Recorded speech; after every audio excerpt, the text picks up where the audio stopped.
Back up where we left off, I was talking about radians and why we said the period of the sine function is 2 pi. Notice there's 2 pi. 1 pi for the mountain, 1 pi for the valley.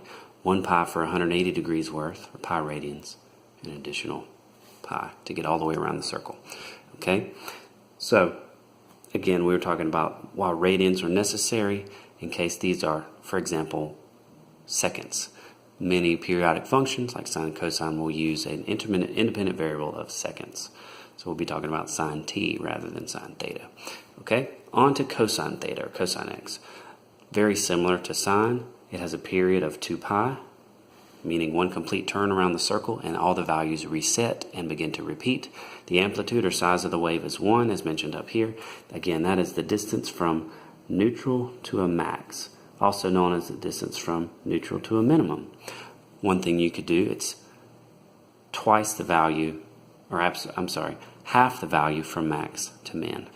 The difference in cosine and sine, you notice essentially if I could shift this over to the left a little bit, 90 degrees to be exact, this would be exactly the same graph as this, or vice versa. And the reason is they're 90 degrees apart, or out of phase. So if you take a look at cosine of 0, it's 1. Whereas sine of 0 is 0. It takes sine 90 degrees to get up to 1. It takes cosine 90 degrees to get down to 0. So they're essentially 90 degrees apart. And here we have some basic rules for transforming these. And all that means is shifting, reflecting, magnifying, and shrinking. Okay? I'm going to go ahead and tell you in Math 3, we are not concerned with h. So we can kind of take that. That's an additional letter. We don't have to worry about that. Okay, amplitude, the absolute value of the coefficient. Whatever the coefficient is, take the absolute value of that. That's going to tell you the size of your wave. The period is calculated by a default 2 pi and then dividing by the frequency, which we call W. The frequency, of course, is how many cycles per second. So as the frequency goes up, if we're spinning around the circle faster, then the period's going to go down because we're dividing by a larger number. Vertical shift of c, that one's very straightforward. And again, I said don't worry about horizontal shifts or phase shifts as they're called. Okay, so we take a look at a few examples, 1, 2, and 3. 3 sine of 2x minus 1. So x, again, is like the angle, the independent variable. It's the x-axis. So the starting point is 0, negative 1. How do I get a starting point? Plug in 0 for x. Sine of 0 is 0 times 3, still 0, subtract 1, so it checks out. The amplitude or size of the wave is 3. The period is pi. How did we get pi? I thought it was 2 pi. You take a look at this coefficient. That's in the W position. So I'm going to take 2 pi and divide it by whatever this number is. That's 2, resulting in a period of pi. Essentially, this means I'm going to spin around the circle twice as fast, meaning the period will be half the length. Do you see that inverse relationship? Again, if it spins faster, it takes less time to get all the way around. Hopefully that's pretty intuitive. Okay? The second example, negative 4 times the cosine of pi x. All right, so a few different things that are new. The negative 4, the negative will reflect it vertically or flip the function. The 4 means the size of the wave is going to be 4, the amplitude from neutral to a max. Starting point, plug in 0. The cosine of pi times 0. The cosine of 0 is 1 times negative 4. That should have been a negative 4. So I'm glad we decided to talk about that. Okay, and the period is 2. How do we get that? Start with 2 pi and divide by your frequency, the pi here. So 2 pi divided by pi results in a period length of 2. So essentially this one's spinning pi times faster. Okay, last example, a little simple, starting point 0, 0. Again, plug in 0 for x, sine of 3 times 0, 0. The amplitude is 1. I don't see a number here, so we'll assume it's 1. The period is 2 pi over 3. Again, 2 pi divided by the frequency, 3. So if it's spinning 3 times as fast, its period will be 1/3 the length. So essentially we're dividing the period by 3. That's how they get 2 pi over 3. Okay? Tan x is more of a pre-calc thing, but just so that you see it and it's not super unfamiliar, y equals tan x is a little bit different. What I want to point out are these values. Let's see, where is that? I'm trying to think, where is that? Oh, I know exactly where that is. That's at pi over 2, or 90 degrees. Because you see, at 90 degrees, the tangent is undefined. Now, we haven't talked about asymptotes in Math 3, so you guys can pretty much just forget about this after we move on. But it will mean a lot more in our last chapter.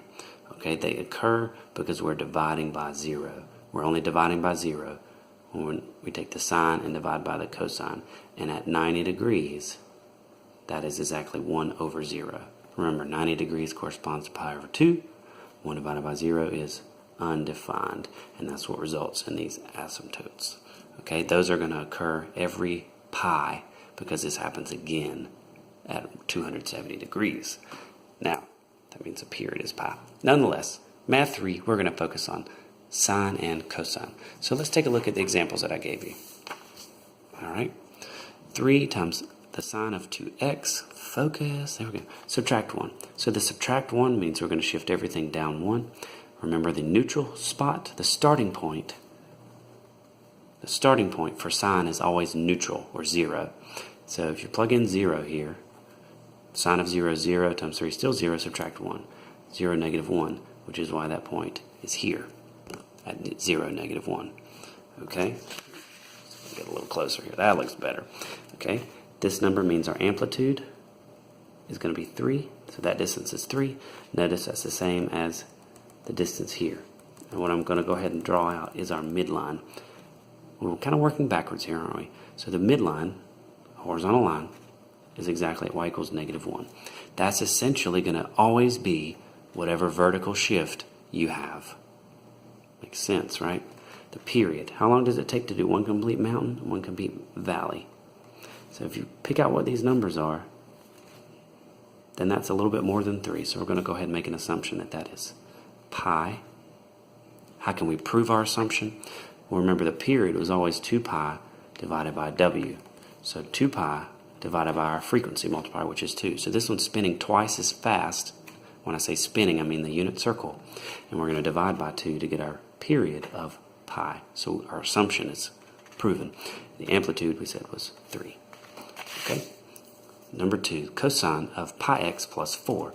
So remember, we're going to do the starting point, 0 something. Plug in 0. The cosine of 0 is 1 plus 4 is 5. The midline equation we stated was always going to be whatever vertical shift we had. So we've got y equals 4. Our period, 2 pi divided by whatever frequency multiplier we have, which is pi. 2 pi divided by pi is going to be 2. And the amplitude in this case, just the number out front, is 1. All right, let's make sure we can get all that into focus. So we're going to go ahead and plot our starting point at 0, 5. If I have room, yes I do. Okay. Now, we haven't done a cosine before. All that we took a look at was on the front, the general parent function. So I want you to think about something. If the period is 2, that means it takes exactly 2 units to get back to where you started from in the same manner. So if this is 2, then I have to cover an entire mountain and an entire valley in that. The difference between this and sine is that cosine starts at its maximum and trickles down. So we want to think about a couple of things here. The amplitude is 1. And our midline, which is at y equals 4, is right there. So there's my amplitude right there. I just need to try to go to the middle and go down exactly the same amount to cover the amplitude. And we get a nice little mountain and valley thing. Now this looks a little different than the mountain and valley you might have heard me talk about for sine. Because it starts with half a mountain. Let's color the mountains in. There's the first half of the mountain. There's the second half of the mountain. And then we have the valley here. So that's our 1/2 plus 1/2 equals the whole mountain, whole valley, one complete period. Again, you do it again. This is what we're looking at. Okay? The last one on this page, negative sine x. So the amplitude is 1. Amplitude is a measurement of distance, so it will always be positive. The period is 2 pi. How do I know that? There's no number beside this other than 1. The midline equation, well, there's no vertical shift, so it's going to be 0. So our midline is here. The key to this problem is finding the starting point. So plug in 0 for x. Sine of 0 is 0. Times negative 1 is still 0. Our period was 2 pi, so we're going to go a little bit past 6 and put a point here. Right? So I need to do an entire mountain and an entire valley in that amount of space. One key difference, it is negative. So instead of starting with a mountain, we're going to start with a valley. Let me make sure we see where our amplitude is. It's 1, right? So, and there's pi somewhere in here. So, something like this. Again, compare this to the parent function. Look at the difference. The parent function starts with a mountain and a valley. Valley, mountain. Again, that's due to the negative here. Okay? A couple more and then we're out of here. Okay, so cosine of pi x plus 1. So our midline equation is that shift it up. So I'll go ahead and mark that. Okay, we're going to start at 0 something. Cosine of 0 is 1 plus 1 is 2. So 0, 2. My amplitude is the number outside here. It's 1. And the period, 2 pi divided by the coefficient of x, which is just 1, so it makes it 2 pi. So here's how we're going to work these. We're going to go all the way out to 2 pi, and we're going to put a point. That is going to signify the end of the first period. Okay? These have a symmetry, a numerical symmetry, so half of 2 pi, or what you guys know is 1 pi, is going to signify the halfway point, at which point we're going to be the complete opposite side of the circle, right? 0 degrees, 180 degrees. We go from positive 1 to negative 1 there in terms of the cosine ratio. So all we have to do is connect this with a smooth little half mountain, whole valley, half mountain. And all of these values are going to be justified. If you really dig in and you look at the unit circle, you're going to see those. They're going to match up and it'll be nice and smooth. This is one whole period. I can continue this, and this function does indeed continue forever. Okay, all of these do. 4 sine x minus 1. All right, so our midline equation, the vertical shift is down 1. So we'll go ahead and make that the period, 2 pi divided by the coefficient of x, which is 1, so it's just going to stay 2 pi. I'm going to start at 0 something. So sine of 0 is 0, times 4 is still 0, minus 1, negative 1.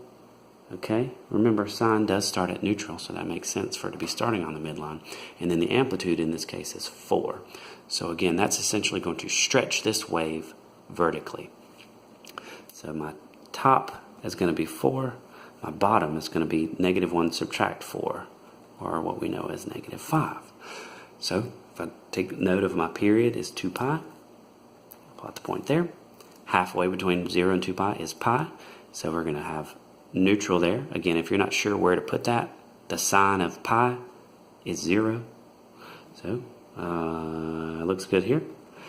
And we've got to make it all the way up to 4 and back down.